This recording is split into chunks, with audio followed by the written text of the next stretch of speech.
सुन लेना, और सुनेंगे तो सारे याद हो जाएंगे शायद।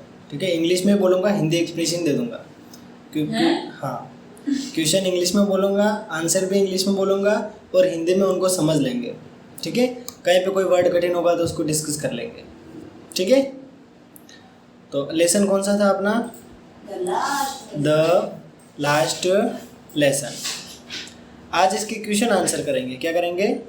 Question answer. इसकी रीडिंग कर ली, इसकी समरी पढ़ ली, अब क्वेश्चन आंसर अपन अच्छे से कर लेते हैं।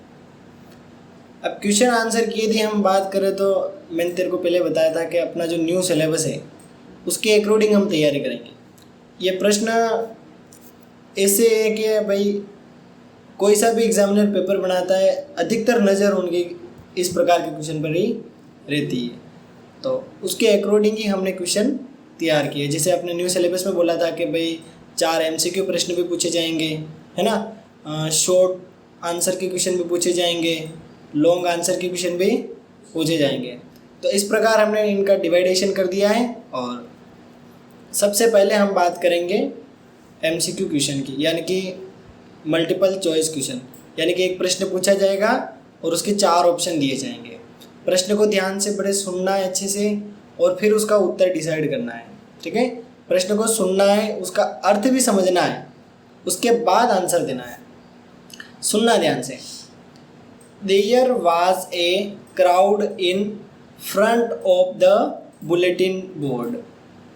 एक सेंटेंस मैंने तेरे सामने बोला है कि there was a crowd. Crowd यानी क्या होता है? भीड़। क्राउड यानी क्या होता है? भीड़। भीड़ कहाँ थी? बुलेटिन बोर्ड के सामने। ठीक है, अब ये स्टेटमेंट मैंने दे दिया है ना। अब स्टेटमेंट से मैं एक प्रश्न निकाल रहा हूँ, where was the allocated bulletin board. प्रश्न मेरा यह है कि बुलेटिन बोर्ड कहाँ पर था? अब मैं 4 ऑप्शन बोलूँगा, चारों में से एक सेलेक्ट करना है। पहला ऑप्शन है लोरेन, दूसरा है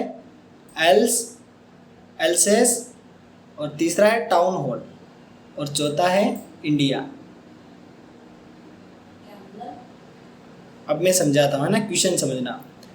अब प्रश्न ये बोल रहा है कि जो बुलेटिन बोर्ड है उसके सामने भीड़ इकट्ठी हो रही थी। ठीक है, ये किसी ने स्टेटमेंट दिया है, जैसे एग्जामिनर ने ये स्टेटमेंट दे दिया कि भाई एक बोर्ड है बुलेटिन बोर्ड, उसके सामने भीड़ इकट्ठी हो रही है। अब तुम ये बताओ कि बुलेटिन बोर्ड कहाँ लगा हुआ था? हाँ, 4 ऑप्शन में से कहाँ लगा हुआ था? लोरेन में लगा हुआ था, एल्सेस में लगा हुआ था, या टाउन हॉल में लगा हुआ था? बहुत अच्छा, सही है, बिल्कुल बिल्कुल सही है। टाउन हॉल में क्या लगा हुआ था? अब तेरे को स्टोरी याद आ रही होगी कि जब वो फ्रांस जा रहा था, हैं, तब वो रास्ते में देख रहा था कि जब वो टाउन हॉल से गुजर रहा था तब वहाँ पे बुलेटिन बोर्ड पर क्या थी? भीड़ थी। अब बड़े क्वेश्चन आएंगे तो भी हम इससे आइडिया लगा के कर सकते हैं। तो सबसे पहला जो हमारा क्वेश्चन है उसका आंसर क्या हो गया? Town hall. स्टोरी वापस याद आई? ऐसे पूरा लेसन याद आ जाएगा अभी। Question number 2, go to your place quickly little friends. अरे छोटे फ्रेंड्स, तुम क्या करो, अपनी जगह पे जाओ। ये एक स्टेटमेंट दिया है मैंने।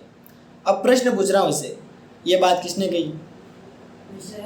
यस, ऑप्शन है मिस्टर हेमल, दूसरा है फ्रेंड, तीसरा है फ्रेंड्स, और चौथा है नो आंसर, यानी कि इसका कोई उत्तर नहीं है। लेकिन उत्तर तो है। क्या उत्तर है? मिस्टर हेमल। ऐसे क्वेश्चन अपने जो एग्ज़ाम है उसमें क्या किए जाएंगे? बोर्ड के एग्ज़ाम में पूछे जाएंगे। ये क्वेश्चन न्यू पैटर्न के अकॉर्डिंग है, जो अपना नया सिलेबस आया ना उसके अकॉर्डिंग है। नेक्स्ट, अगला question, what is new language of France. France की नई भाषा कौन सी थी? ऑप्शन सुनना, फ्रेंच, जर्मन, हिंदी और इंग्लिश। जर्मन, बहुत अच्छा। जो जर्मन जो थी वो कहाँ की? फ्रांस की नई भाषा बनने जा रही थी। समझ में आ गया कि नहीं आया? आसान है। Question number 4, vive la French, who wrote this sentence and where. Vive la French, मतलब लॉन्ग लिव फ्रांस, है ना, लंबे समय तक फ्रांस जीवित रहे। ये बात किसने लिखी, कहाँ लिखी? ऑप्शन सुनो, mister Hamel and black board, second new book पे यानी नई किताबों पे लिखी थी क्या, या नोटबुक पे लिखी थी क्या, या दीवार पर लिखी थी? कहाँ लिखी थी? ब्लैक बोर्ड पर मिस्टर हेमल। यस, ये लाइन कहाँ पर लिख रखी थी? ब्लैक बोर्ड पे। और किसने लिखी? मिस्टर हेमल। क्लियर, आसान है। अब तेने पढ़ा हुआ है, आराम से तो टिक कर सकती है। अब ऐसे नहीं बोले कि मेरे को इंग्लिश नहीं आती, ठीक है।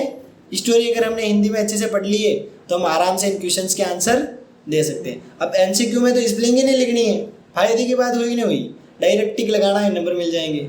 लेकिन यही से एक लेसन को समझना पड़ेगा। क्लियर, तो 4 एमसीक्यू आज मैंने लिए और अब कुछ मीडियम साइज के क्वेश्चन और लॉन्ग टाइप के क्वेश्चन अपन सेलेक्ट कर लेते हैं। सबसे पहला क्वेश्चन है, what did friends notice that was unusual about the school that day? उस दिन फ्रेंड्स ने स्कूल में ऐसा क्या मतलब अलग महसूस कर रहा था, उसके बारे में बताओ। वह हिंदी में बता सकते हैं। वह उसको संडे जैसे लग रहा था। तो इसको इंग्लिश में कैसे लिखेंगे? मॉर्निंग। हाँ, यहाँ पे देखो मैं लाइन बोल रहा हूँ, जो तूने हिंदी में बोली उसको इंग्लिश में बोल रहा हूँ, याद कर लेना। Everything was as quiet as Sunday morning. बोल मेरे साथ, everything was as quiet as Sunday morning. यानी कि सब कुछ ऐसा लग रहा था कि जैसे रविवार की सुबह है, क्योंकि रविवार की सुबह को स्कूल में कोई आता ही नहीं है और न ही कोई चहल पहल होती है। और जिस दिन स्कूल चल रहा था उस दिन भी ऐसे ही लग रहा था कि आज क्या संडे तो नहीं है, मैं गलत टाइम तो नहीं आ गया, ऐसा फील कर रहा था। नहीं, ये तो मेन लाइन हुई है, ये तो मेन लाइन है। तो अब लिख सकती है ना, क्वाइट यानी क्या होता है? शांत, ठीक है। और संडे मॉर्निंग अगर वर्ड तूने लिख दिया, टीचर समझ जाएगा हाँ इस बच्चे ने पढ़ा है। क्लियर। नेक्स्ट, अब मैं पूरा आंसर बोल रहा हूँ, सुनना और जितना पॉसिबल हो याद कर लेना, बाकी फिर पीडीएफ से याद कर लेना। क्वेश्चन है, what did the friends notice that was unusual about the school that day? उस दिन फ्रेंड्स ने स्कूल के बारे में क्या असहज ऐसा महसूस किया था? तो इसका आंसर है यूजुअली व्हेन स्कूल बिगिन। रोजाना अगर मतलब स्कूल शुरू होता है, देयर वाज ए ग्रेट बुस्टल्स, मतलब एक शोर शराबा रहता है स्कूल में, which could be heard out in the street, मतलब गलियों में हमेशा चहल पहल रहती है, इधर उधर बच्चे आते जाते रहते हैं, बरामदे में भी और स्कूल में भी आते जाते रहते हैं और उनकी चहल पहल रहती है, सबसे बड़ी बात थी। लेकिन उस दिन क्या हो रहा था? एवरीथिंग वाज क्वाइट, सब कुछ क्या था? शांत। और स्कूल कैसा लग रहा था? Sunday morning. हुआ याद? हुआ? 3 या 4 बार प्रैक्टिस करेंगे तो आराम से आंसर याद हो जाएगी। अपन को फिक्स नहीं है कि भाई स्पेलिंग वैसी रखनी है, थोड़ा बहुत इधर उधर हम अपने हिसाब से कर सकते हैं। देयर वाज नो ओपनिंग और क्लोजिंग द डेस्क। डेस्क यानी क्या होता है? बैठने की जो स्थान होते हैं वही होते हैं। यानी कि कोई आवाज़ नहीं आ रही थी, मतलब डेस्क पर बैठने की या फिर उनके बजने की, मतलब कोई साउंड नहीं थी, कोई आवाज़ उस समय नहीं दिखाई दे रही थी। His classmates were already in the place. उस फ्रेंड्स के सारे दोस्त पहले से क्लास में आए हुए और आराम से बैठे हुए थे। Teacher great ruler instant of rapping on the table. Teacher क्या कर रहा था? एक लोहे की स्केल लेके ऐसे मतलब उससे कुछ एक्टिविटी कर रहा था, जो फ्रेंड्स देख रहा था उसको, आज मेरा नंबर आया, ऐसे सोच रहा था। या फिर उन्होंने ऐसे अपनी मतलब ये जो होती ना, यहाँ पे इन्होंने रख रखी थी स्केल, ऐसे कुछ सोच रहे थे वो, मतलब कुछ मतलब ऐसा असहज महसूस कर रहे थे, क्योंकि उनको तो लग गया था कि हमारी जो लैंग्वेज है वो जाने वाली है और जर्मन लैंग्वेज आने वाली है। तो लिख देगी और इस पीडीएफ के आंसर्स को पढ़ना, इनको लिखना कॉपी में, धीरे धीरे याद हो जाएगी। Next, what had been put up on the bulletin board. अब बुलेटिन बोर्ड पर क्या लिखा हुआ था बताओ?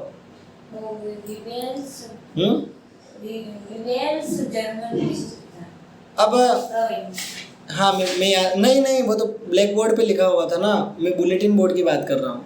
इसलिए मैंने बोला प्रश्न को ध्यान से सुनो। बुलेटिन बोर्ड क्या? जो टाउन हॉल में लगा हुआ था, फ्रेंच के स्कूल में नहीं था, टाउन हॉल में लगा था, वहाँ पे लोगों की भीड़ थी, crowd.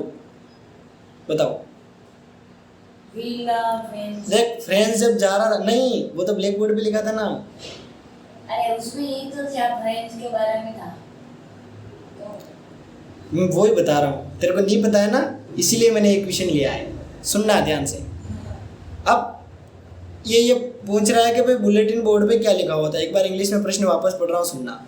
What had been put up on the bulletin board. Bulletin board के ऊपर क्या लिखा हुआ था, इंग्लिश में सुनना, फिर हिंदी में समझा दूंगा।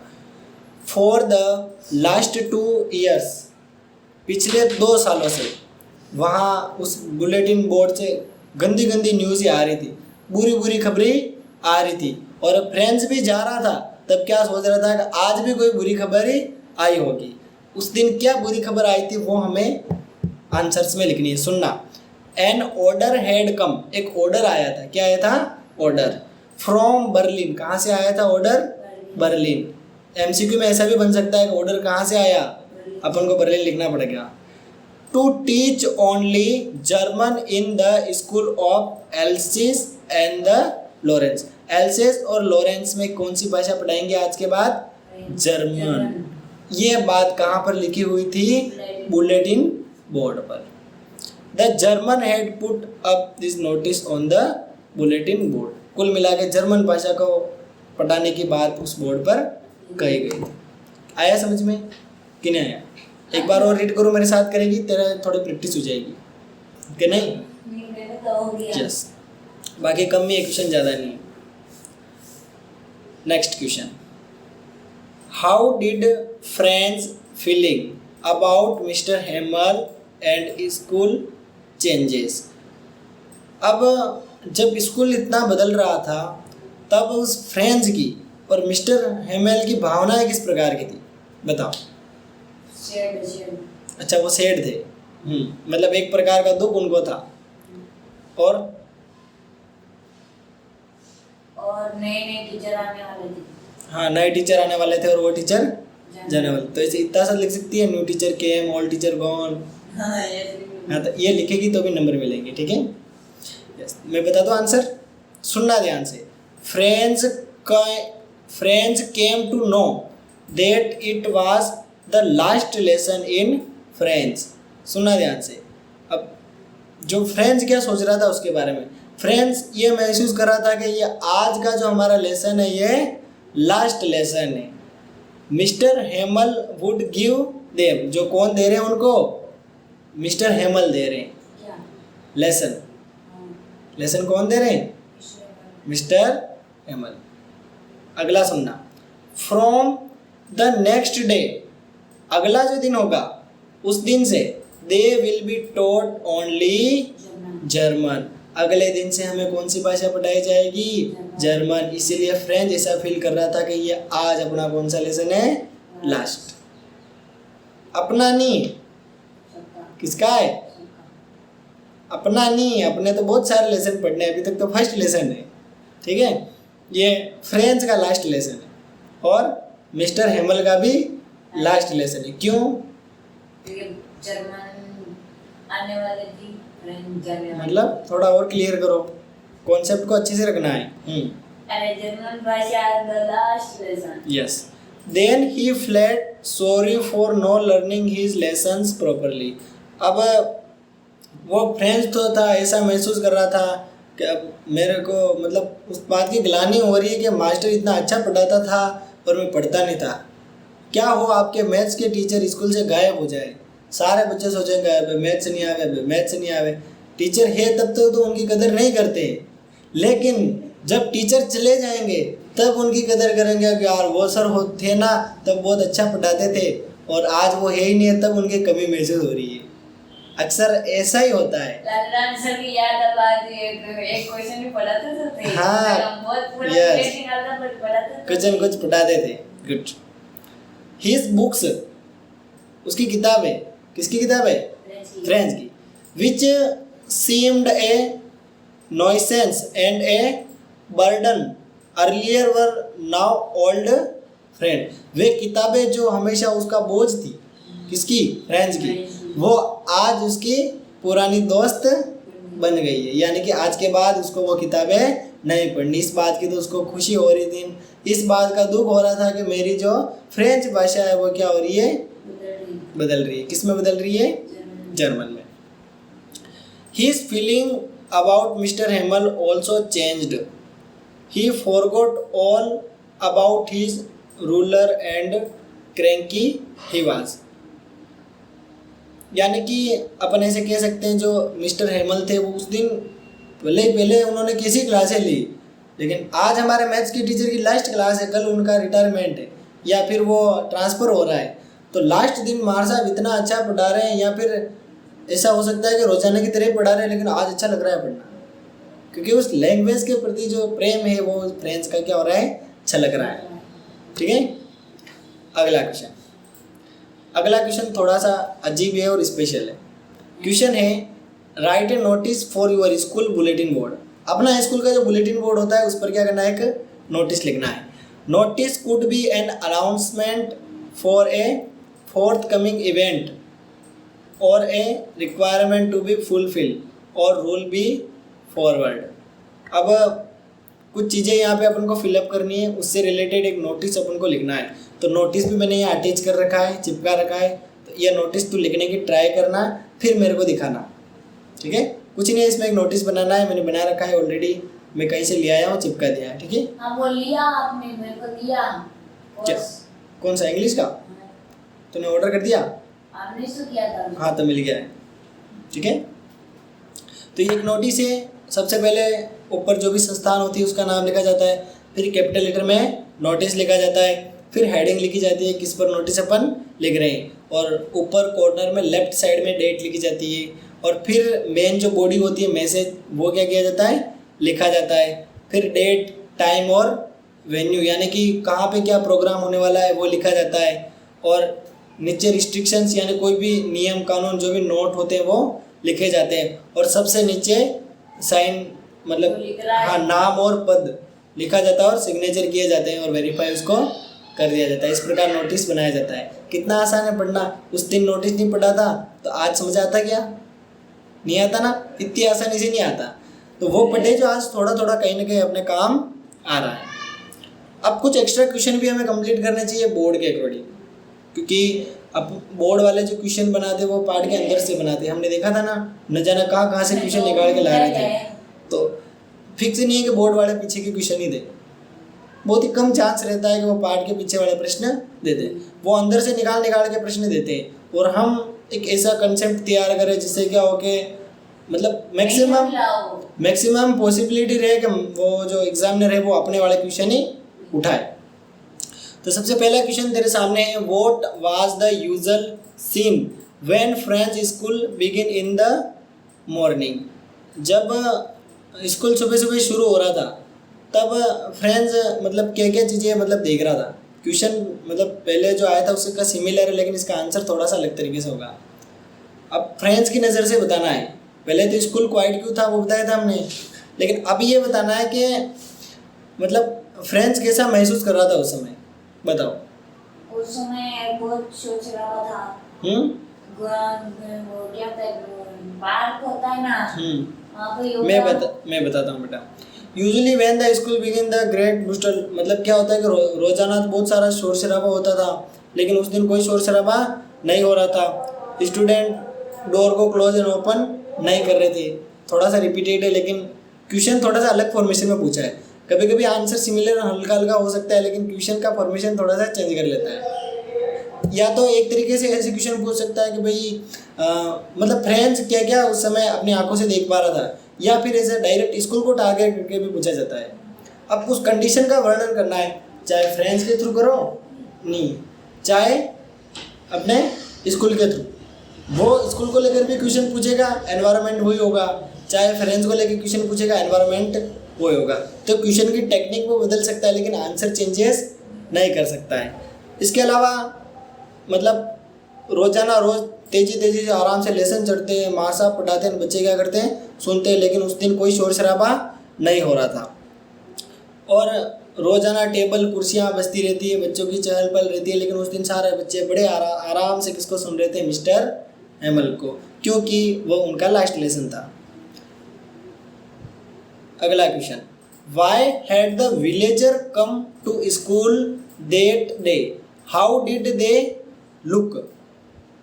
यानी कि गांव के जो लोग थे वो पीछे की बेंचों पे क्यों बैठे हुए थे, या वो विलेजर गांव के लोग क्यों आए थे स्कूल में? क्योंकि आज वो उनको अपनी भाषा से प्रेम था। यस, वो जो अपनी भाषा है फ्रांस भाषा, उसे क्या करते थे? प्रेम करते थे। इसीलिए और वो जो टीचर था उसने इतनी सेवाएं दी है, तो उन टीचर के रिस्पेक्ट करने के लिए वो क्या आए थे उस दिन स्कूल में आए थे कि भाई आज लास्ट दिन है, आज अपने गुरुजी से और ये भाषा पढ़ लेते हैं, फिर हमें ये भाषा पढ़ने का मौका नहीं मिलेगा। ठीक है, करें स्टार्ट। इसका आंसर बोल रहा हूँ, सुनना। The villager had come there to think, villager ऐसा सोच रहे थे कि भाई इन मास्टर ने हमें इतना पढ़ाया, तो आज हम उनका एक थैंकफुल, एक अभिवादन उनका कर दें, है ना, इस मतलब इसके through.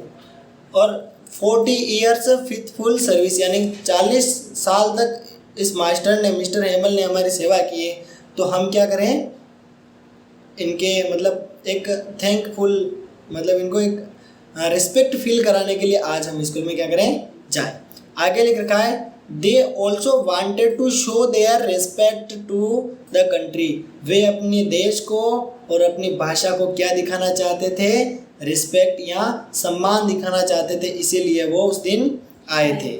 They were sorry that they had no gone to school more, वो अब और इस स्कूल में नहीं आ पाएंगे और उन लैंग्वेज को नहीं पढ़ पाएंगे, इसके लिए वो मतलब एक ऐसा कुछ अलग ही महसूस कर रहे थे, ग्लानि महसूस कर रहे थे। They were sitting quietly and look sad, इसीलिए वो बहुत ही दुखी दिखाई दे रहे थे भाई, मतलब एक सैडनेस उनके अंदर थी। क्लियर, आया समझ में? अंतिम question, how did friends react to the declaration this is your last French lesson? जब इसी घोषणा हुई थी कि यह आपका अंतिम फ्रांस का लेसन है, तो उस समय वो जो फ्रेंच था उसका मुंह देखने जैसा था, तो अब बता वो क्या फील कर रहा था उस समय? स्माइल भी कर रहा था। हाँ, इससे छुटकारा मिल खुश भी था, दुखी भी था। खुश क्यों था?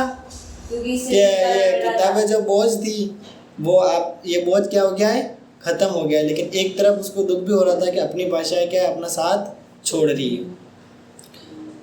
नेक्स्ट मैं थोड़ा सा इंग्लिश का रीड कर लेता हूँ। The woods appeared startling and unexpected like a thunder clap, he now understood why there was a crowd bulletin board, why that was the people he had come to school, why it the teacher dressed in Sunday best, and why there was the sadness in the silence in the school। अब जैसे ही उन मार साहब ने बोला कि भाई ये हमारा लास्ट लेसन है, तब जो फ्रेंच था उस फ्रेंच ने क्या बोला था, मतलब क्या फील कर रहा था कि हाँ अब मामला समझ में आया, बुलेटिन बोर्ड पे क्या मैसेज है ना, वो वहाँ पे क्यों भीड़ इकट्ठी हो रही थी। इसके अलावा गांव के जो लोग थे वो पीछे की बेंचों पे क्यों बैठे हुए थे। मास्टर के सामने तो वो जाके ऐसे नहीं पूछ सकता कि तू था कहाँ आया आज, ऐसे तो नहीं पूछ सकता है ना। तो वो बस आके बैठ गया, बस सारी चीज़ें अवलोकन कर रहा था, ऑब्जर्व कर रहा था। लेकिन जैसे ही सर ने बोला कि ये हमारा लास्ट फ्रेंच लेसन है, उसको सारी जो बात है वो समझ में आ गई। उसको ये भी समझ में आ गया कि आज हमारे मिस्टर हैमल जी जो मार साहब हैं उन्होंने इतनी अच्छी सजी धजी ड्रेस क्यों पहन रखी है, इसके अलावा चारों तरफ उदासी क्यों है, स्कूल में इतनी शांति क्यों है, इन सारे कारणों का पता फ्रेंड्स को चल गया। और फ्रेंड्स उस चीज़ से बहुत ज़्यादा रिलेट कर पा रहा था। और इसी के साथ इस लेसन को लास्ट में लिव लॉन्ग फ्रांस कहते हुए समाप्त कर दिया गया। यहाँ तक समझ में आया कि नहीं आया? अब ये 11 क्वेश्चन मैंने सेलेक्ट किए हैं। ये क्वेश्चन तेरे को कॉपी में भी उतारने, याद भी करने। कल का दिन है आराम से, PDF आज ही मैं अपडेट कर दूंगा, ठीक है। डाउनलोड कर लेना और रिटर्न वर्क कर लेना, फिर टेस्ट में अच्छे नंबर लेके आना है। इंग्लिश का अगर सुधर गया तो टॉप 1 में आ जाएगी, 2 में आ जाएगी या 3 में आ जाएगी। इंग्लिश का बिगड़ा नहीं कि 10-20 नंबर डाउन, ठीक है। तो कोशिश करनी है, इंग्लिश पढ़ सकते हैं हम बड़ी आसानी से, ठीक है। अब थोड़ी देर 10 मिनट पढ़ ले, फिर घर पे जा सकती है। क्या पढ़ूंगी, मेरे पास क्वेश्चन तो है नहीं।